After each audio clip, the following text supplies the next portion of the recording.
नमस्ते दोस्तों, तो आज आपको एक बड़ी ही अचंभित एवं भयानक रहस्यमय कहानी सुनाऊंगी जिसमें आपको कुछ नई रहस्यमय बातें की जानकारी होगी। तो कृपा करके अभी चैनल को सब्सक्राइब कर ले। यह मेरा दूसरा नया चैनल है ताकि और भी रहस्यमय कहानी सबसे पहले आप तक पहुंचे। धन्यवाद। तो सुनिए। एक समय की बात है, भारत के दक्षिण में देवव्रत नाम का एक प्रसिद्ध मूर्तिकार रहता था। उसकी कला में इतनी जान थी कि उसकी बनाई मूर्तियां जीवंत लगती थीं। देवव्रत की सबसे बड़ी इच्छा थी एक ऐसी मूर्ति बनाना जिसमें भगवान शिव के सभी रूपों का सार हो। कई सालों की मेहनत के बाद उसने एक विशाल पत्थर पर काम शुरू किया। वो हर दिन उस पत्थर पर छेनी और हथौड़ा चलाता, लेकिन उसे लगता था कि कुछ कमी रह गई है। उसे महसूस हुआ कि जब तक वह शिव के सभी रूपों को नहीं समझता तब तक उसकी मूर्ति अधूरी रहेगी। एक ऋषि ने उसे सलाह दी, अगर तुम शिव के हर रूप को समझना चाहते हो तो तुम्हें 12 ज्योतिर्लिंगों की यात्रा करनी होगी। हर ज्योतिर्लिंग तुम्हें एक नई प्रेरणा देगा। देवव्रत ने अपनी छेनी और हथौड़ा छोड़कर यात्रा शुरू की। सोमनाथ, गुजरात समुद्र के किनारे उसने लहरों की शक्ति और धीरज को देखा। उसने अपनी मूर्ति में धैर्य और अटलता का भाव जोड़ने का फैसला किया। मल्लिकार्जुन, आंध्र प्रदेश, पहाड़ों की ऊंचाई पर उसने भक्तों के अटूट समर्पण को देखा। उसने सोचा कि उसकी मूर्ति में यह समर्पण की भावना भी होनी चाहिए।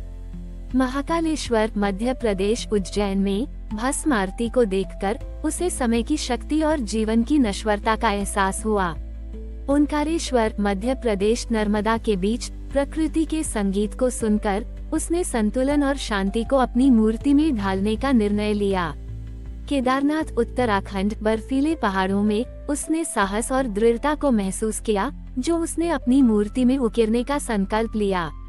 भीमाशंकर, महाराष्ट्र, घने जंगल में उसने प्रकृति की ऊर्जा और जीवन को देखा जिसे उसने अपनी कला में उतारने का निश्चय किया। काशी विश्वनाथ, उत्तर प्रदेश, वाराणसी की गंगा के तट पर उसने ज्ञान और मोक्ष की भावना को समझा।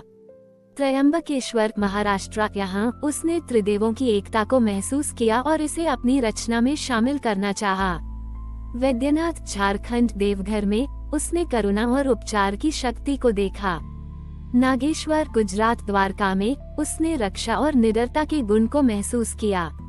रामेश्वरम, तमिलनाडु, राम सेतु पर उसने भक्ति और प्रेम की पराकाष्ठा देखी।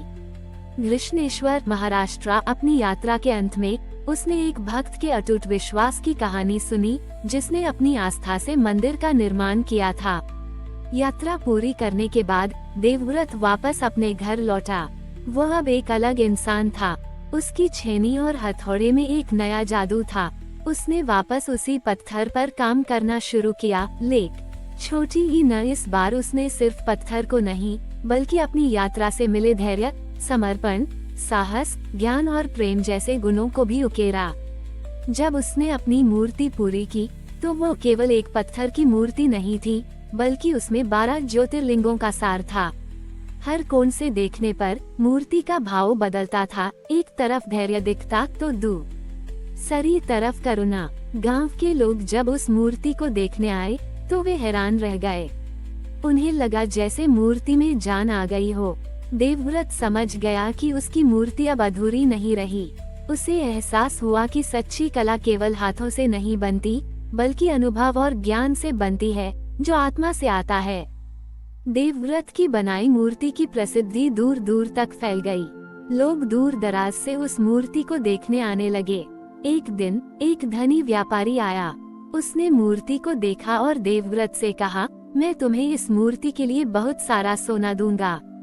मैं इसे अपने महल में रखना चाहता हूँ। देवव्रत ने विनम्रता से इनकार कर दिया। उसने कहा, यह मूर्ति बिकने के लिए नहीं है, यह मेरे अनुभव और ज्ञान का प्रतीक है। व्यापारी को गुस्सा आया और उसने कहा, तुम्हें पता है मैं कौन हूँ? मैं तुम्हारी कला को खरीद सकता हूँ।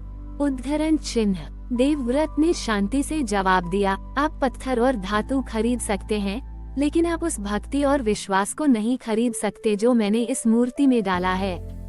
उसी समय एक गरीब किसान वहां आया। उसके पास देने के लिए कुछ भी नहीं था लेकिन वह मूर्ति को देखकर भावुक हो गया। उसने कहा, हे मूर्तिकार, आपकी कला ने मुझे शांति दी है। मुझे ऐसा लग रहा है जैसे मैंने स्वयं भगवान शिव के दर्शन कर लिए हों। ये सुनकर देवव्रत की आंखों में चमक आ गई। उसने व्यापारी की ओर देखा और कहा, इस किसान ने मेरी मूर्ति का असली मूल्य समझा है। देवव्रत ने एक नया काम शुरू किया। उसने गांव के युवाओं को मूर्तिकला सिखाना शुरू किया, लेकिन वो उन्हें सिर्फ छेनी और हथौड़ा चलाना नहीं सिखाता था।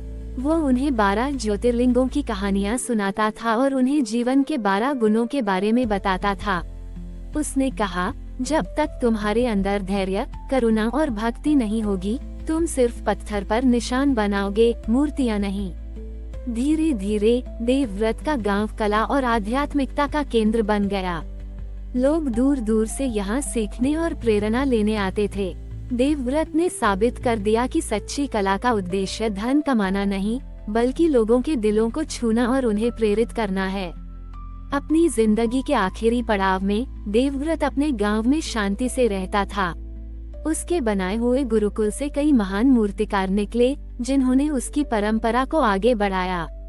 एक दिन उसका सबसे प्रिय शिष्य, जिसने उसकी तरह ही 12 ज्योतिर्लिंगों की यात्रा की थी, उसके पास आया। शिष्य ने उससे पूछा, गुरुदेव, आपने अपनी उस पहली मूर्ति में 12 गुणों को उकेरा था, लेकिन क्या आपको लगता है कि आपकी कला अभी भी अधूरी है? देवव्रत ने मुस्कुराते हुए अपनी बनाई हुई मूर्ति की ओर देखा और कहा, हाँ पुत्र, मेरी कला हमेशा अधूरी रहेगी। ये सुनकर शिष्य हैरान रह गया। देवव्रत ने समझाया, जिस तरह भगवान शिव अनंत हैं और उन्हें पूरी तरह से नहीं समझा जा सकता, उसी तरह उनकी कला भी अनंत है।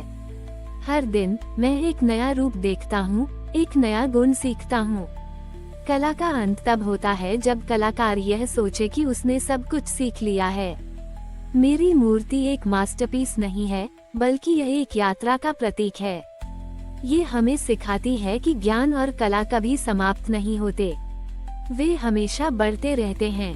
देवव्रत की यह बात सुनकर शिष्य को अपने सवाल का जवाब मिल गया।